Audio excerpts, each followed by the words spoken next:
Hey, Megan, Yes, Shane? have you seen Steel Magnolias? I have. Have you been in a live production of Steel Magnolias? Why, yes. Yes, I have. Hey, Spence, Yeah, Shane. have you been in or seen Steel Magnolias? I have not been in, but I have seen Meghan in a live production of Steel Magnolias. But have you seen the movie? There's a movie? Well,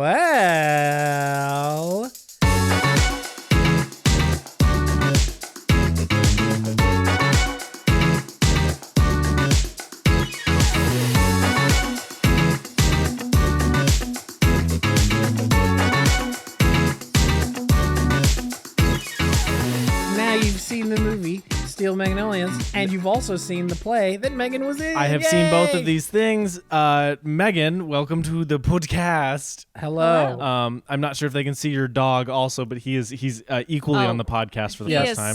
He's so in the frame. He's soaking He's up. literally Look on at top him, of he's me. so cute though.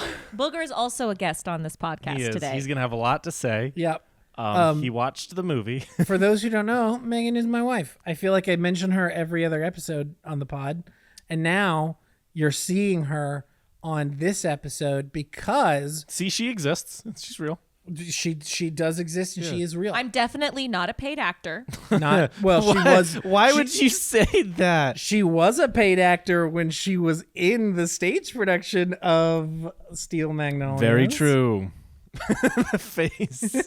So to give a little bit of history here, for me, I had before me and Meg got together, I had never seen a stage production or the movie Steel Magnolias, and it being one of Meg's favorite movies, of course she had to show it to me, and so then I had seen the movie, and then Meg was in a little production of Steel Magnolias, and so then I got to see it again as the on stage production. Megan, talk to us a little bit about your history with Steel Magnolias. Oh, this is all of a sudden very, very scary. Steel Magnolias, I think the first time I ever watched it was with my mom. Mm-hmm. Me and my mom really like to watch, sentimental, I don't want to say garbage, but, like Right. very, very sentimental, very heartwarming movies. And I probably watched it, I don't know, gosh, probably like 12, maybe 13. And I was like, this is equal parts the best movie and the saddest movie I've ever seen in my entire life. And Yeah. I had like a very intense love for it. And I actually, when I was in high school, I did like a college audition, and I did Malin's monologue, the one at the end of the movie, which we'll get to, for that audition, and then was told that I actually do comedy much better. Damn. And then recently, just in the past year, been getting back into theater, and I saw that there was a audition for Steel Magnolias, and as we live in the South, it is very popular. It is an incredibly popular show to do. Multiple theaters in the area do it every single year. Yeah. So I went and auditioned, and somehow I was cast as Shelby, which was like total dream role moment, it was very surreal, and it was one of the best productions I've ever been in, and it was just such a great experience, especially like I think the story is so it's a classic. I mean, I know it was written in the 80s, but it's a classic. Truly. Spencer, talk a little bit about, like, obviously you had not seen the play before or the movie before this. Talk to me a little bit about your experience, like what you knew about it before you went and saw the show, and then kind of what your expectations were before you saw the movie. Yeah, I kind of kept intentionally. I mean, obviously, when you're around people who are like in something so much, it's a part of it to like talk about it and be like, but I didn't know anything, so I was like, I don't want to know anything. So I went in kind of blind on it, right? Steel Magnolia is a weird thing to be like, I don't want to know anything, right? Spoilers. I think I knew about the, not twist, but the spoiler alert for Steel Magnolias. the character death. I think I knew about that. Yeah. Just because I think Meg was like, "Hey, I'm not in one part of this," and I went, "That's mysterious." But so I didn't know about that. But I went in kind of blind, and it is like the sweetest little thing. You know what I mean? Right. And also sad, Meg. It's funny you put out like you're like it's the saddest movie you've ever seen. I could see like this being like a 13-year-old watching because it's pretty age appropriate for the most part.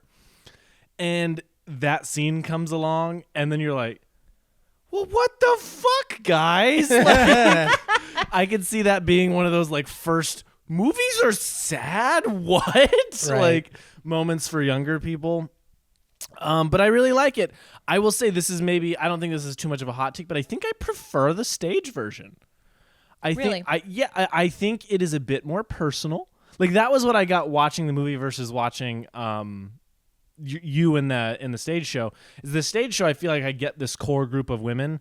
In the movie we get these other characters and they're really fun. Yeah. And cool, and I think for the movie you absolutely need them, but the stage show just feels like more personal. Like I feel way more focused on the characters I need to be focused on. Yeah.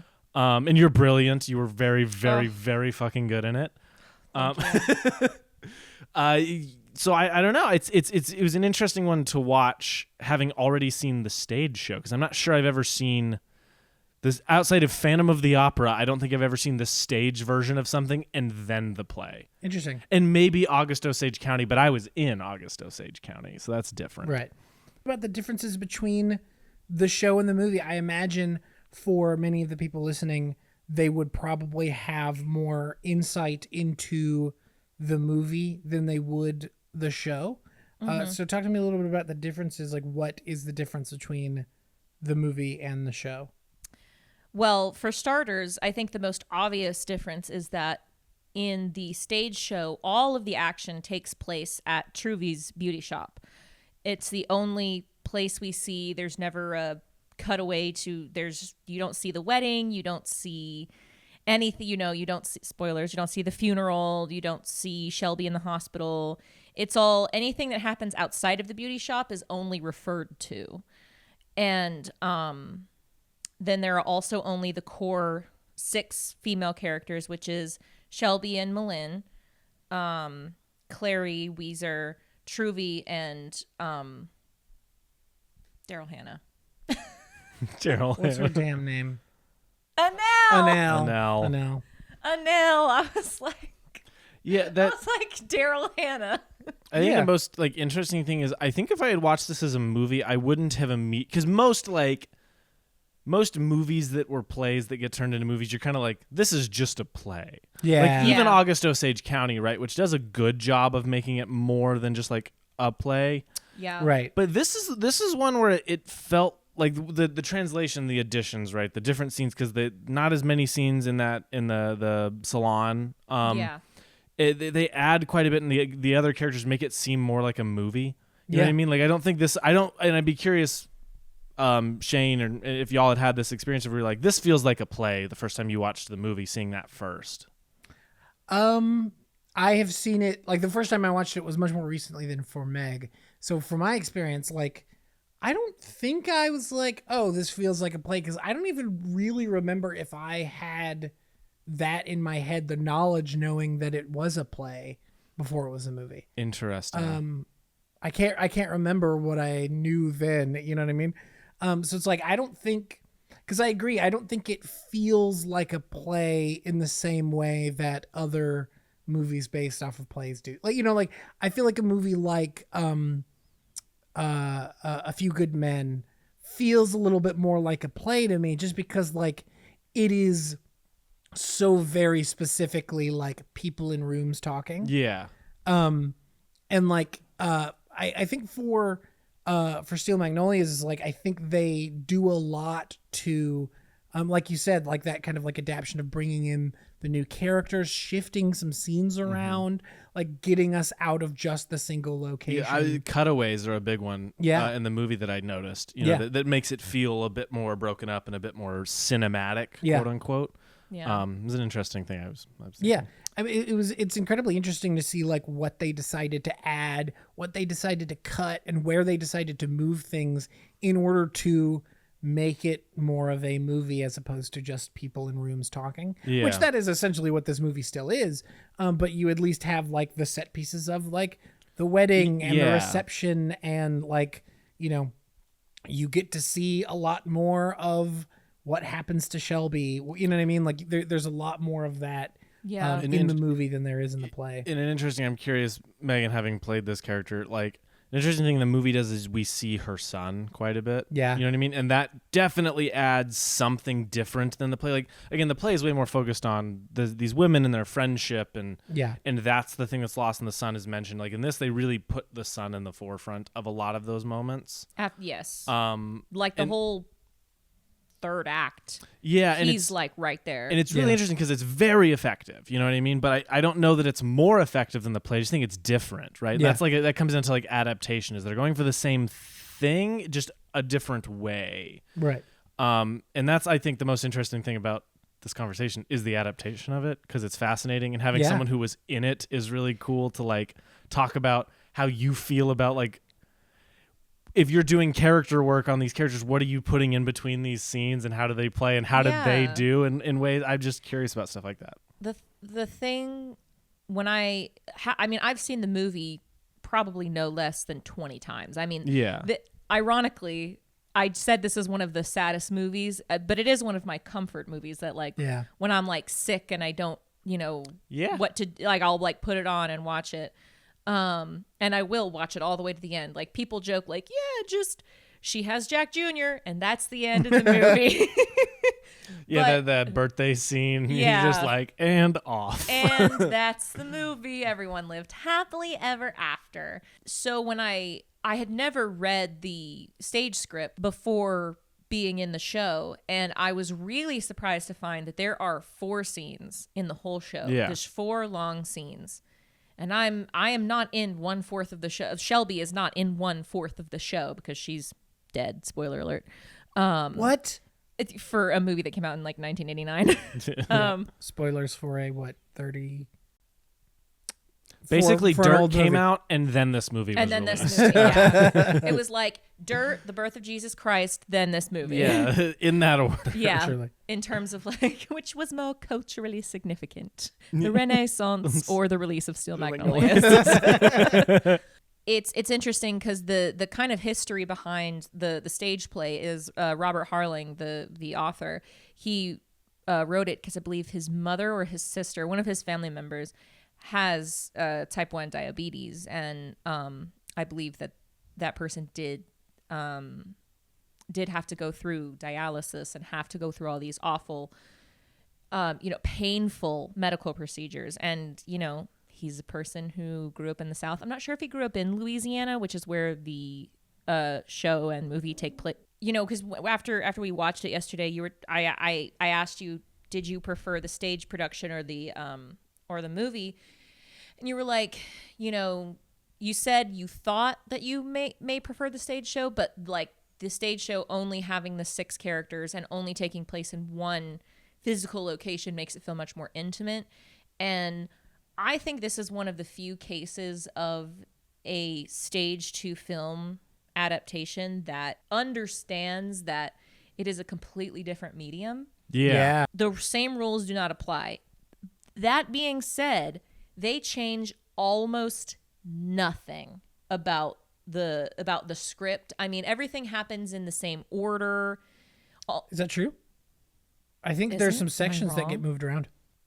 Just slightly. I mean, like the order of events, like in terms of the plot, happen in the same order. Oh, but I'm pretty that's sure, what I'm like, talking about. sections of the script get shifted Oh, and moved. if we're okay, well, yeah. That is another thing that, because I probably watched this movie no less than a dozen times before I was in the show. When I was in the show, I was reading the script and going, oh, I thought that line came earlier. Or, oh, I thought this person was supposed to say this line. And it's just, they just divvy up the lines a bit differently. Right. But it does give it a different feel. I mean, you see a stage show, you're in the same room as those people. So the suspension of disbelief is a little higher because you're like, those are real people right there. So you can kind of get away with a little bit more. So conversations can be a little bit wordy or long. Yeah. Because you're right there with those people. But when it's on screen, you have to kind of condense or pick up the pace a bit, because your audience is going to start nodding off if you just have a bunch of women talking nonstop for however long Act 1 is. I mean, like what, an hour and some change. It's like, so I mean, but and that's what, I cannot remember the director's name, which I didn't prep for this. I'm so sorry. But no, we've never prepped for this. Not one time. Yeah, you're fitting in quite well. Okay. So I'm just like the professionals. Yeah, exactly.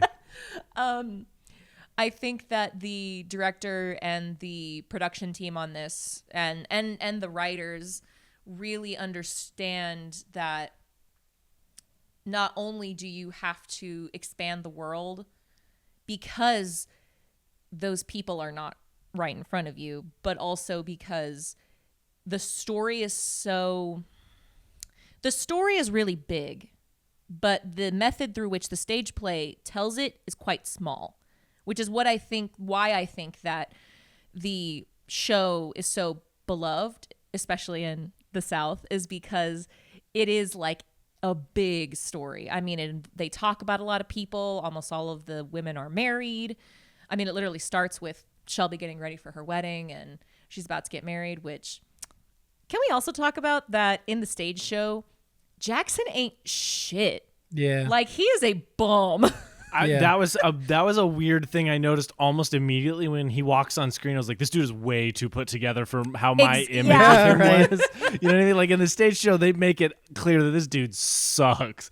Like, he's maybe not like a bad human being, but he sucks. He's I'm trying to, God, I should have had my script, but there's so many times that Shelby kind of references him being a bit like, being just the classic Southern, macho. Absent. Like, especially after she has Jack Jr. and they have that whole conversation where, Truvy says, you need to get that husband of yours to help. They're supposed to be helping out nowadays. And she says, oh, he helps sometimes when he thinks about it. Most of the time he doesn't do a damn thing. And then every weekend he's off hunting. I'm like, who is this man? Why is he still alive? He is literally just a guy. Hit him with your car. Yeah. Take him, go hunting with him, and then make it look like an accident. There It's you go. so simple. This dude doesn't take proper precautions. No, he's not wearing his orange vest. Not at all. No. Just pull a Game of Thrones and fill him full of wine, and then he'll get bored by Swap his rifle with a spear. There you go. Give his squire more wine for him. There you go. Yeah, just pump Jackson full of bunch of bush light, Yeah, and then just okay, go do your thing. Yeah. But in the movie, they make Jackson a lot more sympathetic, which I think is an interesting choice for sure. I mean, if he's gonna be on screen, you can't have him suck. Yeah, it's like it becomes unbelievable if you see him and he sucks. Yeah. And it's like the movie has to give you some level of understanding of like, why would Julia Roberts of all people pick this bum? Yes, exactly. Yeah. It's like Julia Roberts. You could have, oh my God, what's his name? Pretty Woman. Richard Gere. I agree. Well, Oh, and then also Runaway Bride. You could have Richard Gere. Yeah. Then also, some other third guy. I had it, and then wait. She's in that George Clooney movie, right? Yes, she is. You could have George Clooney. Or you could have Dermot Mulroney from My Best Friend's Wedding. How many Julia Roberts movies do we know? You could have had Robin Williams from Hook. You could have also had Tom Hanks from Larry Crown. That's it. That's the one. My parents love that movie. Shout out to We're Kim really and Dennis. trying here, guys. I haven't seen Mystic Pizza in about 10 years, but Mystic Pizza. Isn't she an Aaron Brockovich? Yes, she She is. Is there a Aaron hot dude Brockovich. in Aaron Brockovich? It's what's his name? The guy in Dark Knight. Harvey Dent. Two-Face. Aaron Eckhart. Yeah. Aaron, I wanted to say Yeah. Taron Egerton, and I knew that was wrong. Taron Egerton is He's just a baby. Yeah, just a 15-year-old kid. He's a boy. He's a boy. So funny. Oh, I'd love to see Taron Egerton and Julia Roberts on screen as a couple. I'd just like Absolutely. to watch those two bone. Yeah. I wouldn't mind that.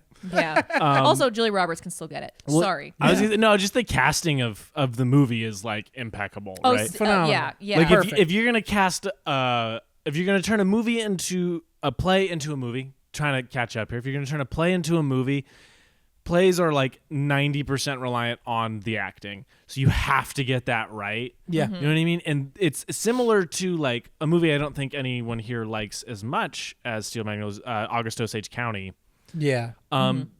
For all that movie's like little faults here and there, the casting is excellent. Like Yeah. it's so good. It's so entertaining watching these people. Julie Roberts is also in that movie. Shit. Wow. You could have had Ewan McGregor. Truly. Ewan McGregor. Sam Shepard is also in both of these movies. He is in both of the. Put Dolly in it. Put Dolly in August Osage County. I would watch it. She's one of the daughters. Yeah.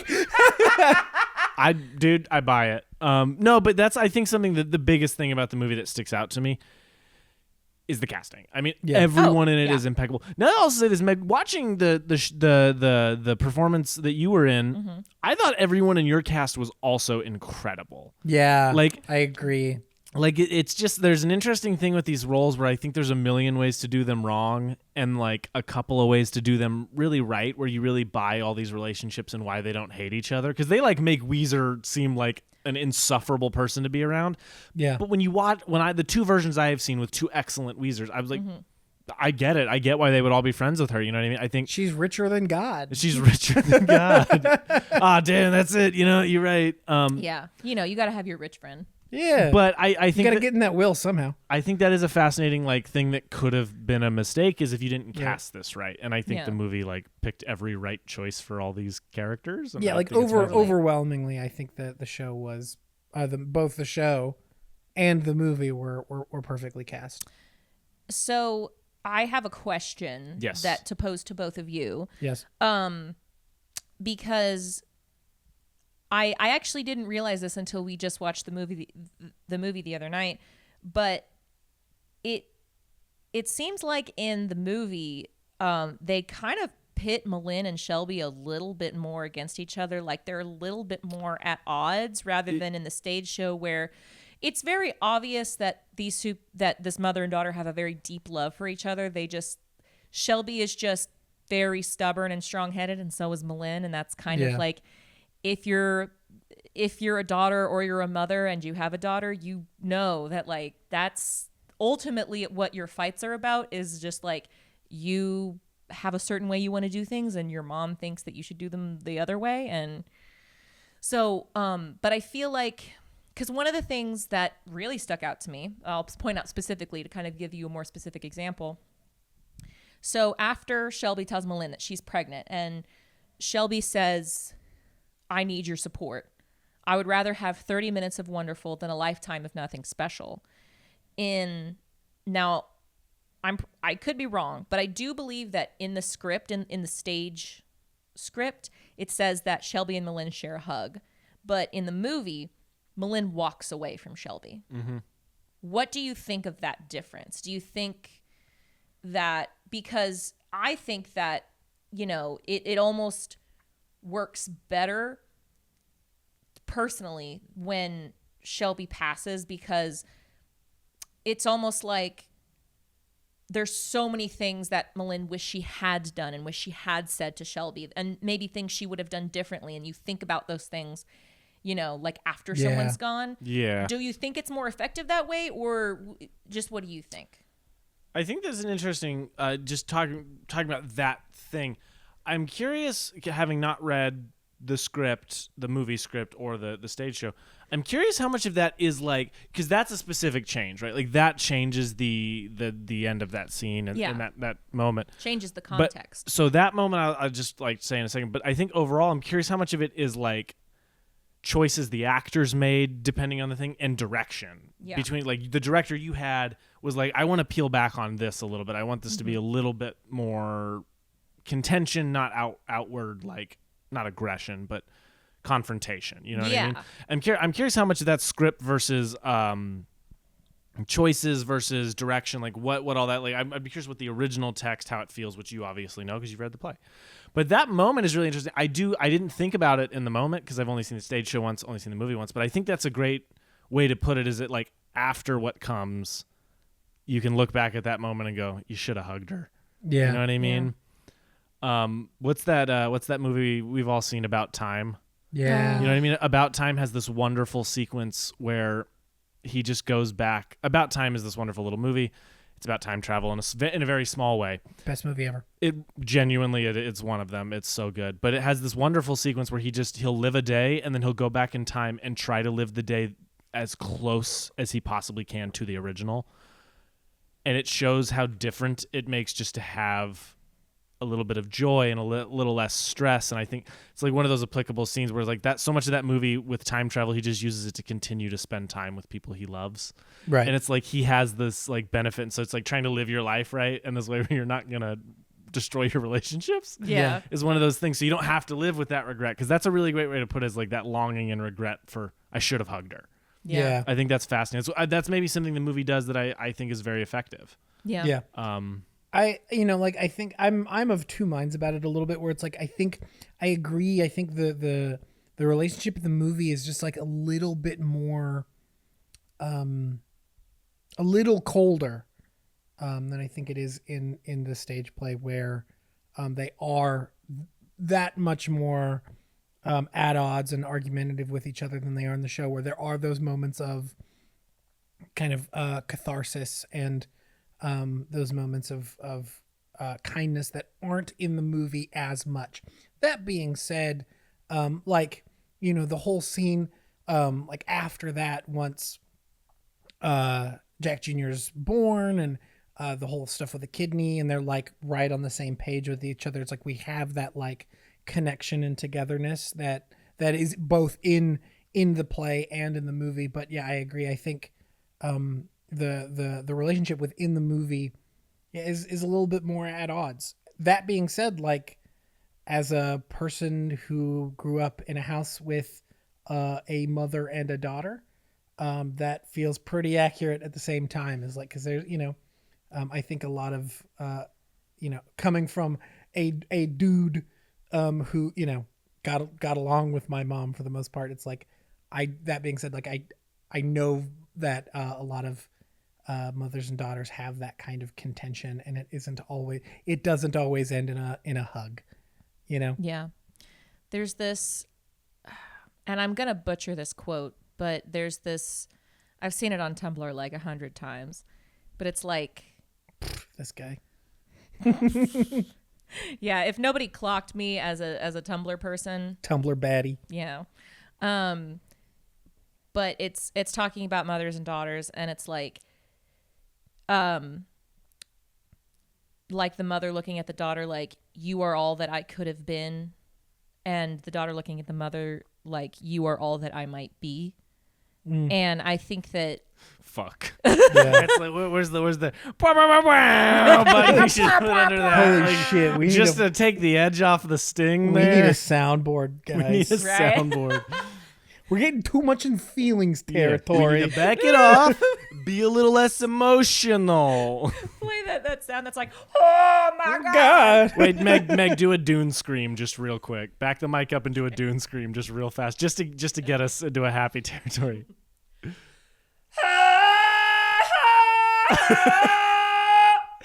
So good. So good. Anyway, back to what you were saying. Now that Let's we had a little Let's goof. do impressions corner. Spencer, do you have any fun impressions? Okay, let me see if I can. Impressions corner. I go. can't do it on command, but occasionally I'll bust out a pretty good Adam Driver where it's just like, I know what I have to do, but I don't know if I have the strength to do it. that already's like, I want every weapon to fire on that man. He's like, more.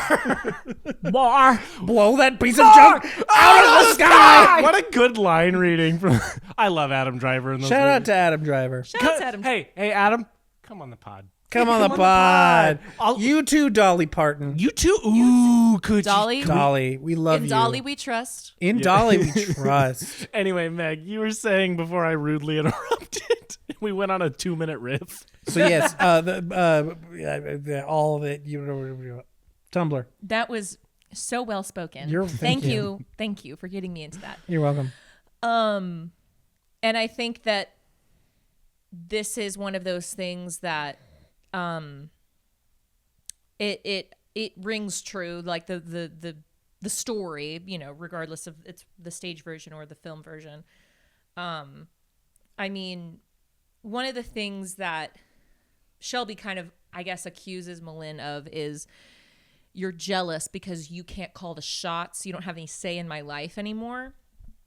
And, which sidebar is like, when I first read the script, I was like, if I ever said any of this to my mama, I would be dead. I agree. They'd never find my body. Like, Same.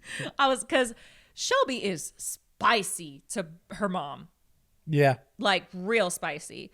And I would say, I mean, this is not like a read. This is just like as someone who played the role, like she's like a teensy bit bratty. She just likes things a very specific way. Yeah. She likes pink.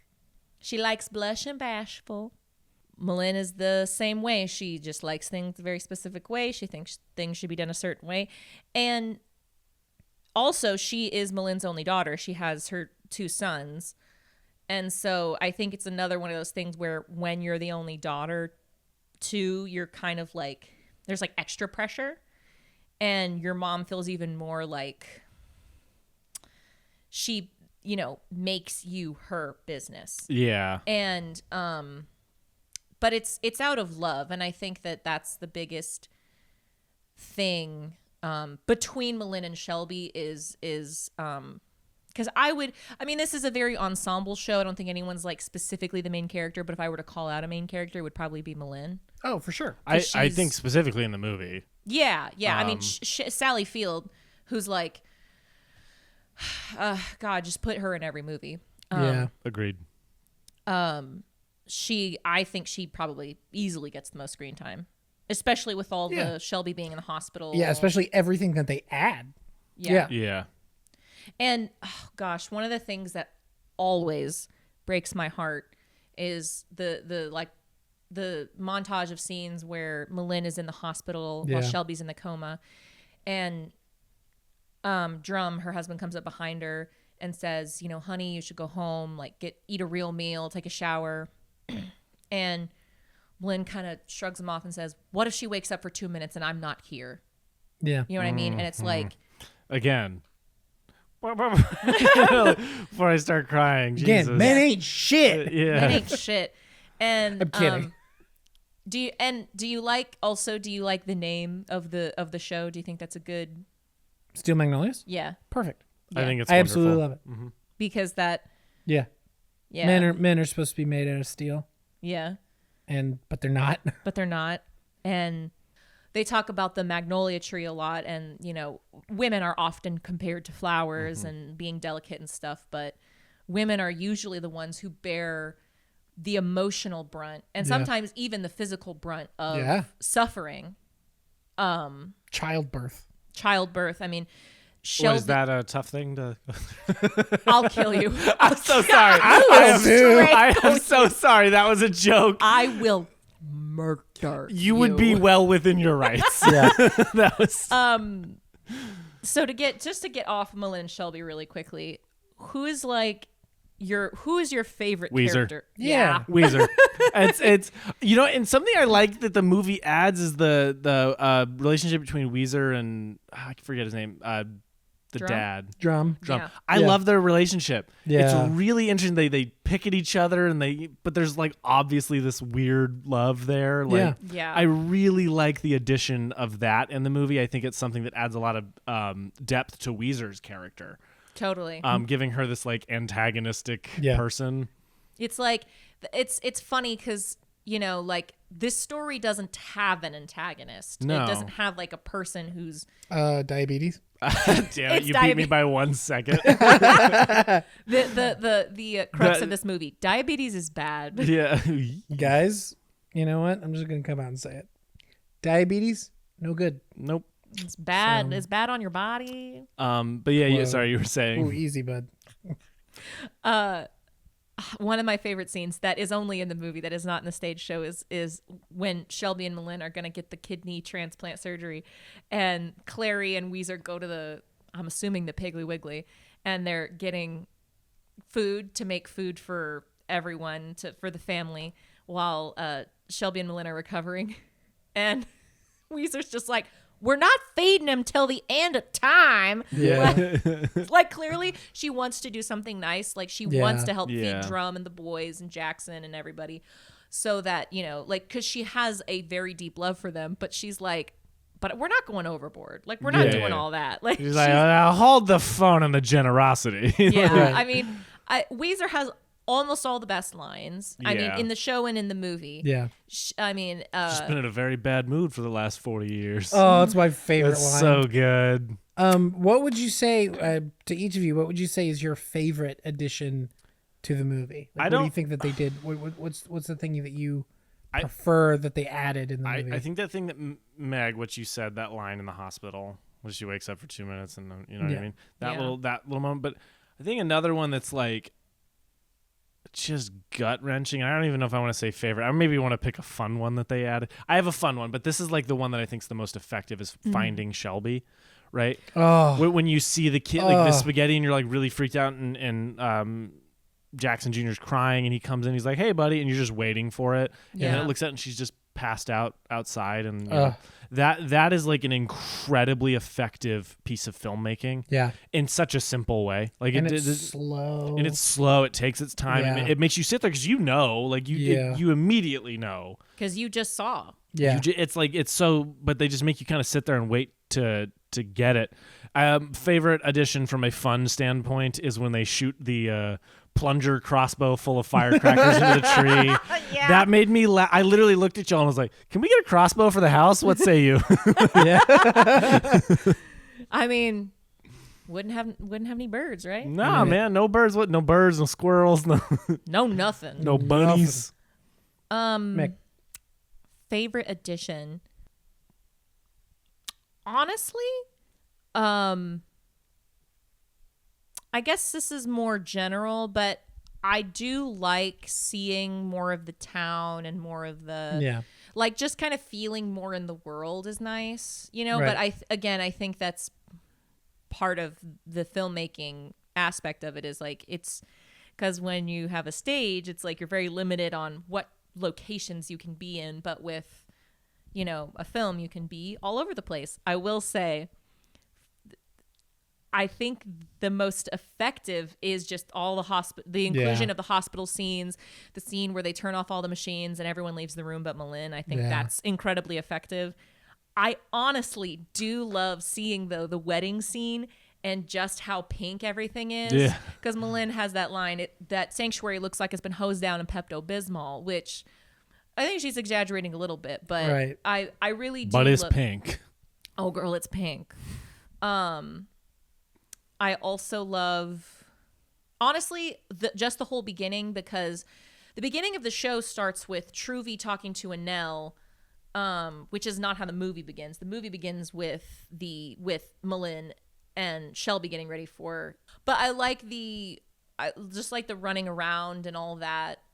It's the world is more lived in. You know what I mean? Yeah. It's just so like, it just feels like a warm blanket.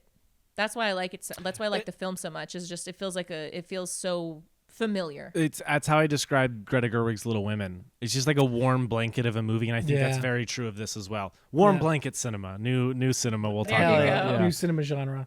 It's a warm blanket. Anyway, do you have one in mind, Shane? Yeah, I think I agree with Meg. I think again, like like favorite or effective. I think like everything in the hospital. Oh, Yeah. Oh. When she comes out after everyone's left the room, she comes out and she says, "You need to do this and this. Yeah. And this is the best one." Where's Jackson Jr.? And Yeah. then she just runs off. It's like, yeah. ooh, Yeah, that that scene one. where she gets Jackson Jr. Yes. Yeah. Gets I me every mean, time. basically, guys, this movie's sad. This movie's Yeah, sad. I would argue that the movie is sadder than the play I think that there's a big like a lot of truth to that. because there's several scenes. Like, I mean, just everything with Shelby. It's like 20 There's- minutes of the movie doesn't have her, but we prolong getting her to that Yeah. to that final hospital scene. Do you prefer the big Malin monologue where she talks about she tells the other women about how Shelby passed, and then she has her kind of breakdown moment where she's like, this isn't fair. I'm ready. I was always ready to go first, blah, blah, blah. Do you think it's more effective to have it at the funeral site? or do you think it changes it at all? That's tough because to not be too real here, I lost a friend in high school, and the funeral site for something like that is very emotionally charged, so it makes sense. But the most profound moments I had in coping with it weirdly happened in a Brahms, right? Yeah. I was at a Brahms with my friend's dad. Him and I went and got ice cream just to talk. And just our conversation, not all about that was where a lot of that came out. You know what I mean? Was just a month and a half later in this weird place where him and I are just catching up, really, and then we just started talking about stuff. And so that's tough. And I don't know, because there's something I like about the sanctuary that is that place, right? Like in the play, it's just them. We're only there, so it feels like their hub of friendship. In the movie, it doesn't quite have that same feeling. Yeah. Not in the same way. No, so I agree. I think substituting it for at the funeral, especially with how they make her laugh at the end of that scene, right? Like which is so touching. You know, you just missed a once in a lifetime opportunity. It's like, oh, it's kind of beautiful, you know? Yeah. Like Yeah.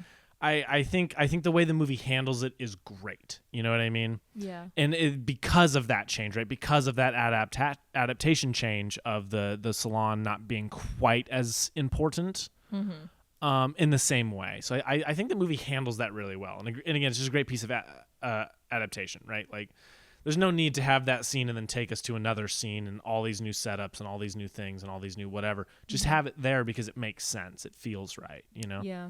No, Yeah. I agree with you. Yeah. You know what I mean? Yeah, it's you were nothing. Junk or trash. I can't do Adam Driver. What would you say is the change that you liked the least? Interesting. Because I can point to one specifically. You go ahead and what is it for you? Truvy's son. Oh God. Because he's in there for like 2 scenes, Louis. 2 seconds each. Yeah. It just adds nothing, changes nothing. It's kind of just confusing. Yeah. Where it's like, you know what I mean? Like they could have just like offhandedly mentioned him or done more with him. I don't know. It's just that he's just there in a couple scenes. And then he's never there again. Okay.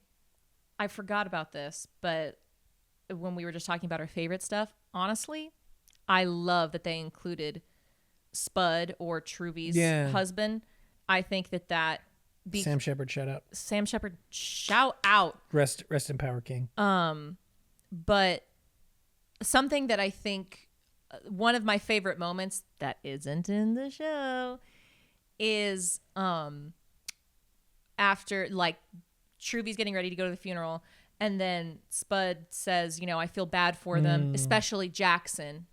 Like if something like that ever happened to me, I don't know what I would do. Yeah. Like he is this very stoic, does not share his feelings, is not a warm, cuddly, cozy person.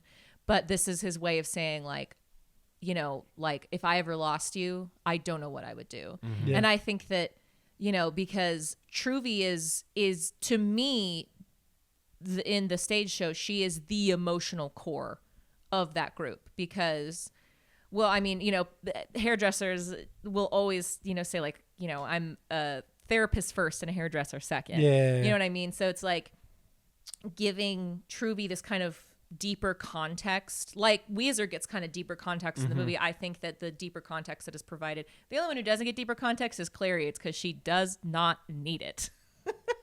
She is just Clary and she does not need any other story. She just walks in and she's like, hello, I'm here now. I actually think, is it just me or did they remove some of her stuff talking about like her husband? They did. From the movie that was there's more of that in the show than there is in the movie. There is. Am I right? Because like they give her a little bit more to talk about, talking about you know, whatever her husband's name was. Yeah. Lloyd. Gosh, wow. Steel trap of a memory for things that I don't need to remember anymore. Yeah. Isn't that funny? From the acting days, right? Like I was it was in The Bald Soprano. If you ever seen The Bald Soprano, there's a sequence where all of my lines were what? Yes, the park. in the part my right Christ. my scene partner is there's nothing to prompt anything. You just have to memorize the lines and know what order. So I got to the point where I could do it without promptings. I could do it backwards. I could do it while doing other stuff. I could have people talking in the background and still do all of my lines. Like, you memorize it so thoroughly. You memorize all of it. It's like cellular. And then the show ends and you're like, I couldn't do that if you held a gun to my head. I've had a lot of similar moments like that. When I was a senior in high school, I was in the show Noises Off, which is also a great movie. Another show to movie adaptation. But that is one of those movies that you watch, and even though it is so good, even on film, that is one of those ones you're like, oh, this is a play. It's like just a play. The epitome of did nothing to change the show and adapt it. They add like these little voiceover bits and like they add very little to make that like more of a movie. That being said, the show is so good that it still makes. Have you seen movie. Noises Off? Have you seen? Mm-mm. That's a good one. One of my favorite plays. The show begins with an incredibly long monologue. It's a show within a show kind of thing, and so each character, except for like 2 people, play double characters. You play. Yeah. It's like High School Musical 3. It is exactly like that. Thank Cool. you. It's like Santa in that way. It's like Santa in that way. It's an inside joke. Don't pay attention to this. Yeah. So, but it's like, and I spent so long memorizing that monologue. And then, the minute the show was over, I was like, don't ask me what any of those words were because I don't know anymore. Back to topic. Yeah, I do like that. Because that's something that I do think what you lose in a stage to film adaptation is kind of like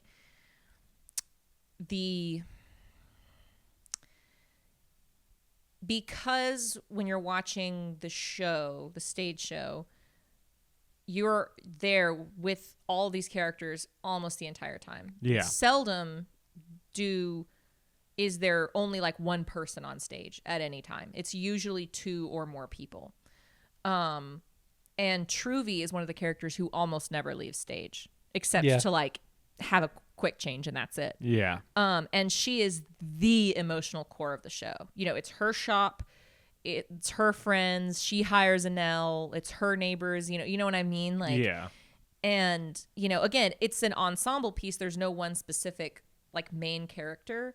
Most of the action revolves around Malin and Shelby, but Truvy is the one who kind of eggs everything on, you know what I mean? Yeah. And she's the one who can, I mean, we had in our show a very stark moment where after Shelby is talking about dialysis and getting a kidney transplant, where Truvy, who's usually easygoing and trying to kind of bring the mood to something lighter, she's just like, stop. Why are you being so flippant about this?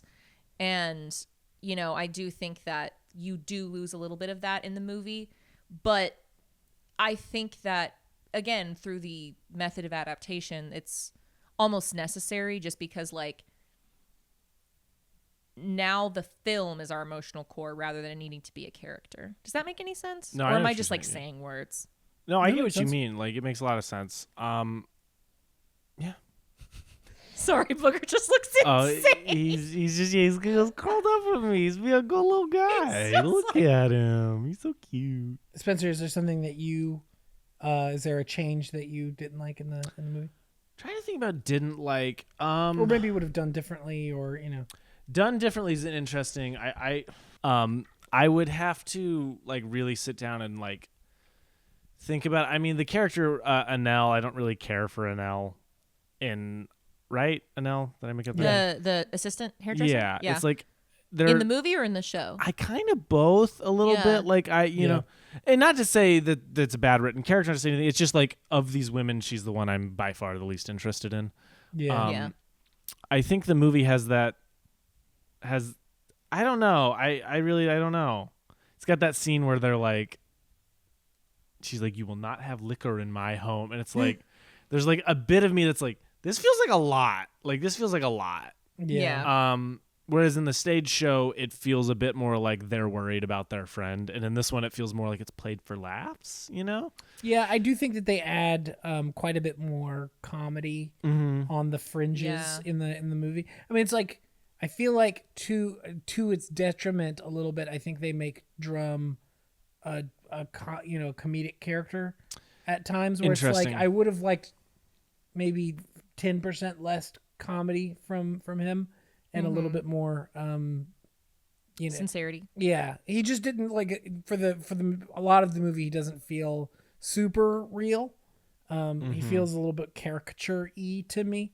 That being said, he isn't in it all that much. And Tom Skerritt's a phenomenal actor. I was about Yeah. to say, look, I would have that's- loved to have given him a little bit more. Even just one moment, just Yeah, one moment to 'cause- like peel back. Right, we have that at the end in the hospital, at the funeral. That we have those good moments with Drum, but it's like for the entire first 2 acts, basically, he's just when he's on screen, he's there for laughs. there is that moment, and you guys probably forgot, but as your resident Steel Magnolias expert, in the movie when they're all sitting around playing cards the night Yeah. before the procedure, and they're making kidney jokes or transplant jokes, Yeah. and Drum gets upset. He can't. Yeah. He's like, that's not funny. I think that, to me, now again, this is one of my favorite movies, so you can't say nothing bad about this movie to me. Or anything you say bad, I'm just gonna go, yeah. But I think to me that is that's kind of his only moment besides the hospital scenes where he's okay, yes, this is a dad. This No, is I someone agree who with is that. a father. Yeah, that scene is great too because it also plays in the men are supposed to be made of steel. You know what Yeah. I mean? Yeah. It really, those two that idea and that scene play well together. You know. You can't even face it. You Yeah. can't even think about it. Yeah, I agree. So I think ultimately something I'm very interested in. What do y'all think about this being almost entirely about women and the relationships that women have with each other? Because I don't know if you guys have noticed this, but neither of you are women. Damn. Whoa, dude. So do you? I guess I just don't really, see gender. I don't know. Wow, what a feminist king over here. Yeah. Because one of the things when I was cast in the production that I was in, our director was male, and I actually talked with other actors who were like, why would they get a man to direct it? And I was like, because human emotions are relatable to all people, not just specific gendered people. Yeah. And I was at a different audition where someone said that to me because they didn't know that I was in that production. I was literally in the middle of doing shows for that, and they said that to me, and I was like, okay, I don't know, it's because humans are capable of understanding relationships and emotions. But what do y'all think in terms of do you think that this is a very universal story? Do you think that you have to be a mother or a daughter or a female friend to understand this, or what is your take no on it? to that? I think there's a lot of universal emotion, and I do not think you have to be a mother and daughter to understand it. Yeah. You know what I mean? But there is something about seeing yourself. This is going to be the weirdest example, but go with me. I've seen the movie Moneyball. We love Moneyball on this podcast. We love so much. Moneyball. It's We love ridiculous. Sad baseball movie. I've seen Sad Baseball Movie 4 or 5 times at this point, and it was on this latest rewatch I did that I was really uncomfortable with how much of myself I saw in Billy Bean, Yeah. where it was hard to face. And that's one of those things of I don't manage a baseball team, but I understand. I know. No, sorry, it's the first I've guys. heard of it. Yeah. But it's one of those things where it's I empathized with this guy because I saw way too much of myself in him. And it was really uncomfortable to witness. There's another movie called Our Friend. It's got Jason Segel. A lot of stuff in that movie I was whoa, this is not easy to watch. But I also think a woman could watch Moneyball and have that same weird experience. You know what I mean? Yeah. So I don't know. Now, a man directing this is, I don't know. I don't know what the answer to that is. You know what I mean?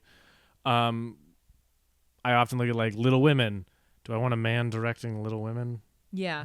No. The answer is no. You know what I mean? I want Greta Gerwig directing Little Women. I want interesting female voices to make stories about women. but I also want interesting female voices to make stories about people.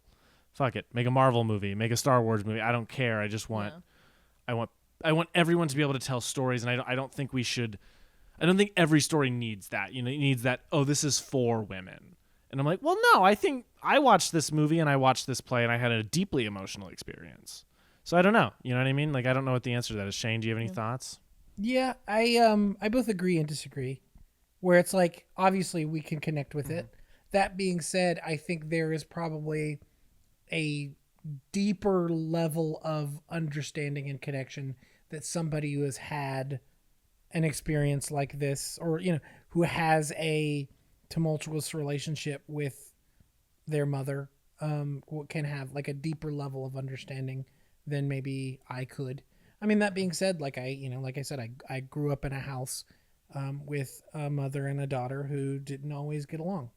So it's like, from my perspective, I have an insight into that I think, like, maybe an only child who is a boy might not understand. You know what I mean? Like, interesting. I think, yeah. Like, it's kind of depends on what you bring to it. Yeah. You know what I mean? Yeah. Yeah. I mean, it's like, yeah, there's a lot of universality in a lot of this story, but it is so specifically about motherhood, womanhood, and the pain and frustration that comes with motherhood and daughterhood, and that I think that, like, obviously I can connect with it, but I am sure there is a deeper level of connection that I probably can't understand. I do think that the thing that's so great about this show, it is kind of this, you can read it as being very universal, being very, I mean, everyone has friends. Do you know what I mean? Like, and everyone. Y'all do? Y'all have friends? Like 2, but like, yeah. And I have like 5 friends and 3 of them are in this room right now. And one of them's a dog. And and I think that, especially if you even are in proximity to women, it is you see that in these characters. But I do think that being a daughter of a mother, and like living in the South, and like kind of all of that context really kind of gives it a special, it's just, again, it's about context. It's about what you bring to it. I say myself a Shelby, but probably when I'm older and I have kids that are growing up and moving out of the house, I'm probably going to relate more to Malin. You know what I mean? Relate more to Jackson. Got it. Yeah. I'm actually going to relate to Rhett the dog more. Yeah. Actually, I relate to Ain't Rhett we all? just losing clumps of hair and having a nervous breakdown. Same. Which is, we were actually, funny story, we were talking about maybe possibly getting a dog for the show, but then we were like, that's just too much liability. And he would be in like one scene, and it's like, been a nightmare. It would have been a nightmare. But yeah, I like what you said about, you'd want someone like Greta Gerwig directing Little Women, or, like that. And I do think that a female voice or female perspective always is going to more easily tell like women's stories. That being said, I think that this story is about family. Do you know what I mean? And like that especially for women, typically friendships go so much deeper than,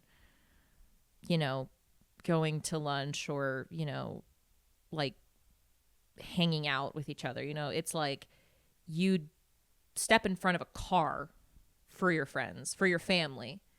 And like my family always says, like, I'd lay down in traffic for them. Which I think is, it's like, no one's ever going to ask you to do that, but okay. Maybe your family. Yeah. Yeah, your family's constantly like, the highway, go. They don't. Me puts up a prosthetic limb from the time I laid down in traffic. But My family called me Frogger growing up. They're really good at dodging. Yeah. But yeah, I think that even though people might kind of read this as being like a women's story or whatever, I do think that there is something much deeper about it. But having the context of being a woman does help. It gives you like an extra. It gives you that little cherry on top. That's like, yeah, because you're like, every girl has had that fight with her mom. You know what I mean? Yeah.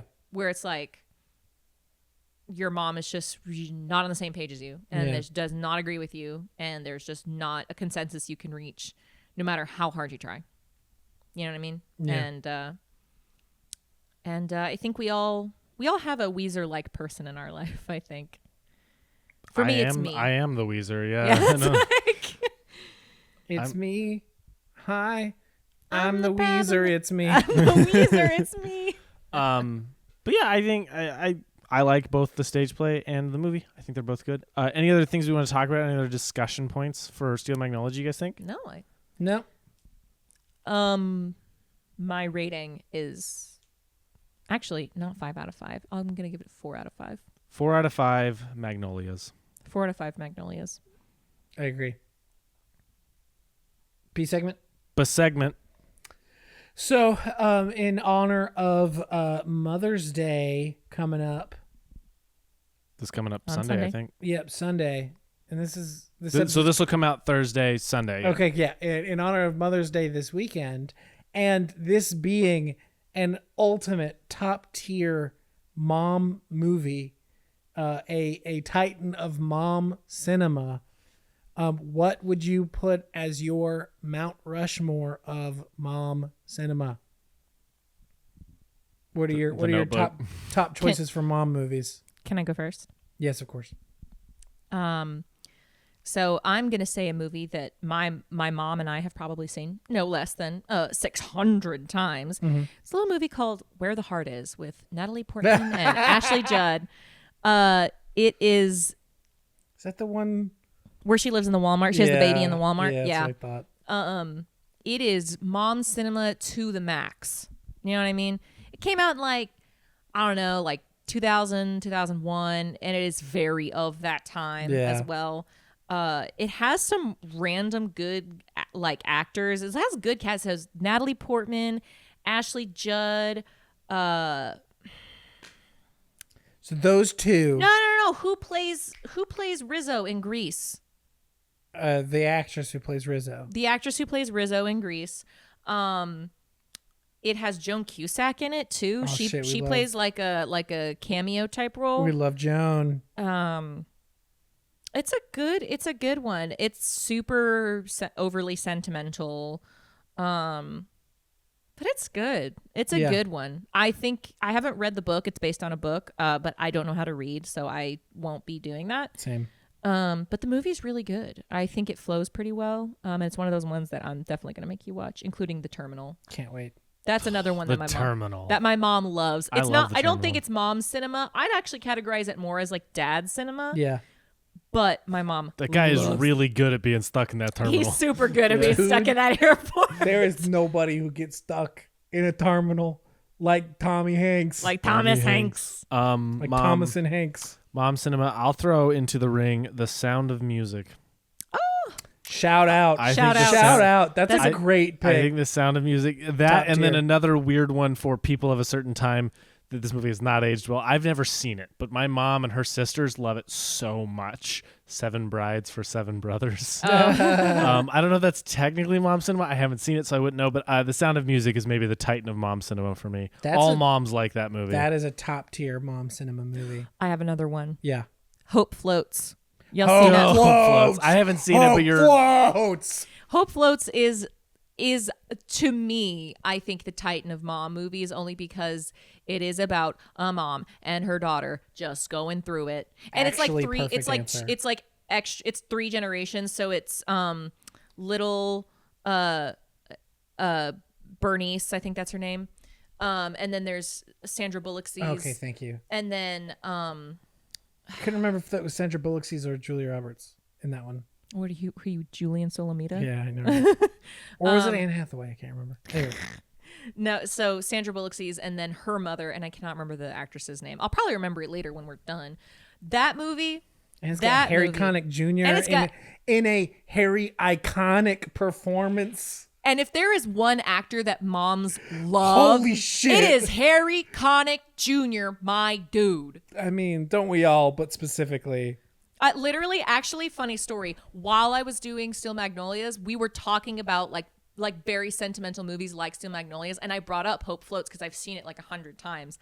And every single one of the women in the cast that was over 40 was like, Harry Connick Jr. And I was like, I mean, same, but why are all of you on this train? Jeez, I was Also, like uncomfortable. The most tear-jerking performance or scene with Mae Whitman. God, she was running after Brent that was car. due. She was working for it. She was like 6 years old, and she was like eating. Yeah. No crumbs. Yep. What is that for you? I think I know your answer. I'm fascinated to know what you think. What? Saw the final chapter. That's the That's one. it. You got it. Wow. What, You're like what do you think I was going to say? Runaway Bride. No. Oh, what? Well, that's just a rom-com. That's not mom cinema. Okay. Oh, just because it's no. I didn't say anything. I honestly think that like Steel Magnolias is up there for me. Another one that I thought of again, like isn't maybe the best movie in the whole world, but one that I think is the epitome of a mom movie is The Blind Side. Yeah, that's weird, but yeah. That's the epitome of a mom movie where it's just like mama's coming in and kicking ass and being a force of nature. Yeah. With her little true. blonde haircut. Yeah. That is I think the epitome of a mom movie where it's like about how powerful mom is. With the power of mom. Another one that I don't even know if I've seen all of it, but I always think of when I think of mom movies is the movie is it The Stepmom or Stepmom? I think it's just Stepmom. The one with Julia Roberts and Susan Sarandon. And Susan Sarandon. That is one that I think of often when I think of mom cinema. I have never. Because it's literally about sharing children, like a mom. It's divorce, double moms. Two times the mom. 2 times the mom. 2 times the power. I was gonna say something funny, but I'm too tired. Another one that I think. Okay, here's my wackadoodle throw in. Thelma and Louise. I think that's a fun mom movie. Like that's the movie that your mom. That's a mom fantasy movie. Yeah, there you go. That's the movie that your mom invites her like crocheting circle over, and that's the movie that they watch. Yeah. Thelma and Louise entering the Criterion Collection. You know what this I actually May. think would be a really good mom movie? Sleepless in Seattle. Yeah, because it's about a good dad. Anything that contains a good dad. Shit, you right though. Like any movie He that loves his wife so much. That is the female gaze. I mean, it really is though. the female gaze is just men being empathetic. Yeah, it's just men being nice. It's just men being nice. It's like It doesn't hurt if it's Tom Hanks. 90s Tom America's Hanks. Dad. You kidding me? Yeah. America's Daddy. It doesn't hurt if it's Tom Hanks. It also doesn't hurt if it's Harry America's Connick Daddy. Jr. You know what I mean? Anyway. Right. I think nowadays, who do you think is the like millennial Gen Z equivalent of Harry Connick Jr.?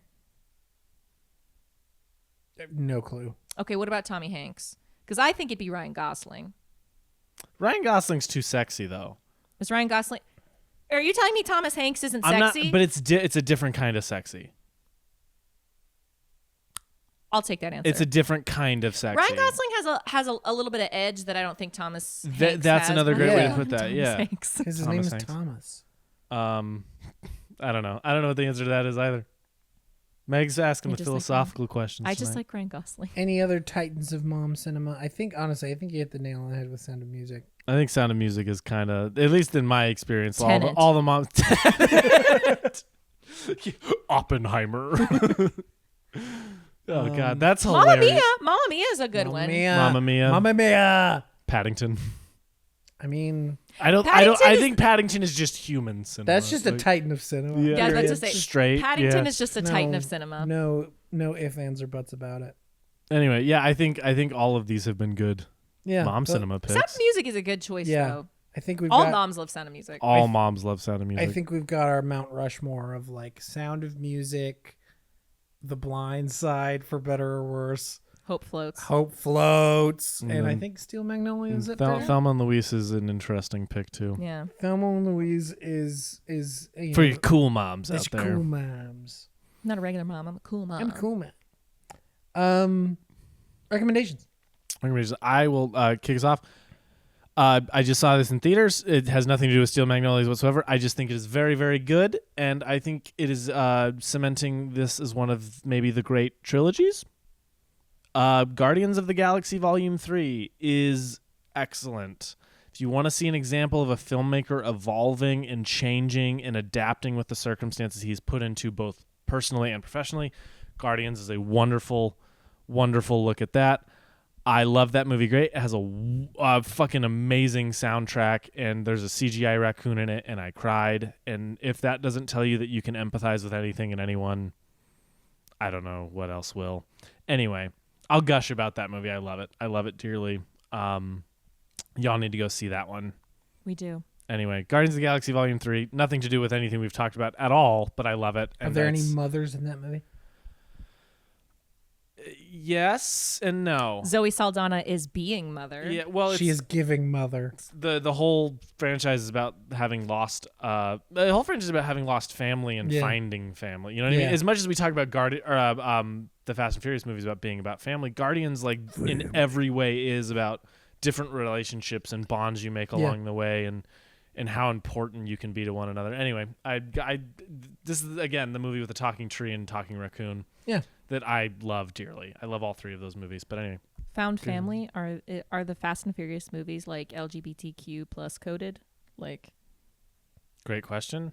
I don't know. I mean, like That's an interesting. that's that is a an joke question. That is an interesting. You might be able to read something into that. That's actually I kinda mean, funny. like,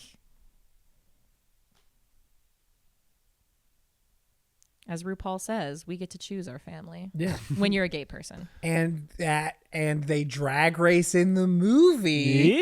Yeah. So this is Anyway. essentially this is the best gay rights franchise ever created. Is what I'm saying. I agree. All right. Meg, what's your recommendation? I'm still thinking here. You go. Do you have a recommendation? Yep. Abbott Elementary is the best show ever made.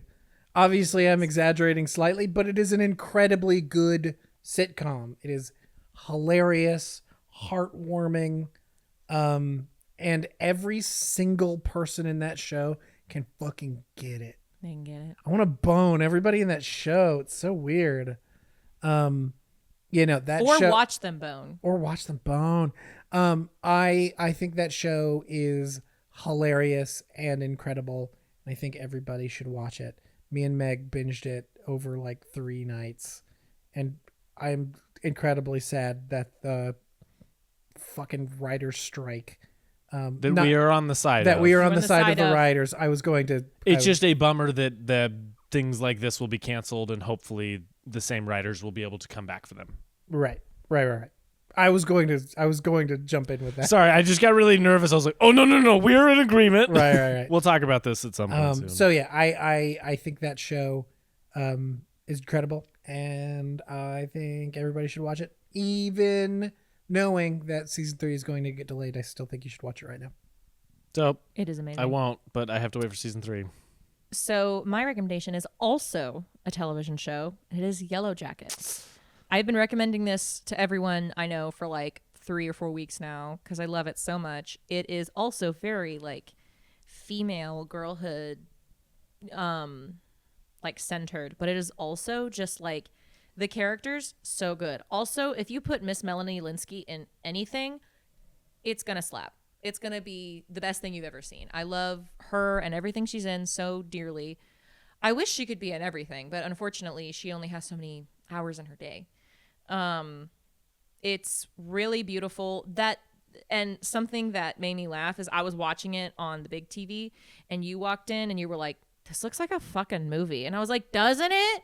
It's so pretty. It's so well written. All the characters just look. All the actors are so good. All these like younger actresses playing like these high school girls. So amazing. Couldn't recommend it more. It's on Showtime. So sorry if you don't have that. You're gonna have to pay for that now. Get that free subscription. the Free free trial. subscription. Binge that shit. And then cancel it immediately. And then cancel it immediately. Just pay for it. Who has money? Brought to you by. Brought to you by Showtime. Showtime. Yeah. So yeah. I think so this week we talked a lot about moms and mom cinema. Next week we will be talking about the epitome of dad cinema. A film by the king of dad cinema. The king of dad cinema. Next week we will be talking about James Mangold. I wanted to say Jeff and I knew it was wrong. Jeff Mensmith. Jeff Men's Silver. Yeah. James Mangold's Ford v Ferrari. A movie that I love dearly and I'm very excited to talk about. Yep. Is he directing the new Indiana Jones? He is indeed. He's directing another installment in dad cinema. Yep, So. truly. So now you've got all these wonderful recommendations that we have given you. You've got all that to watch. You also have Ford v Ferrari to watch in preparation for next week. So go watch those things. Or don't. I don't know. Live your life.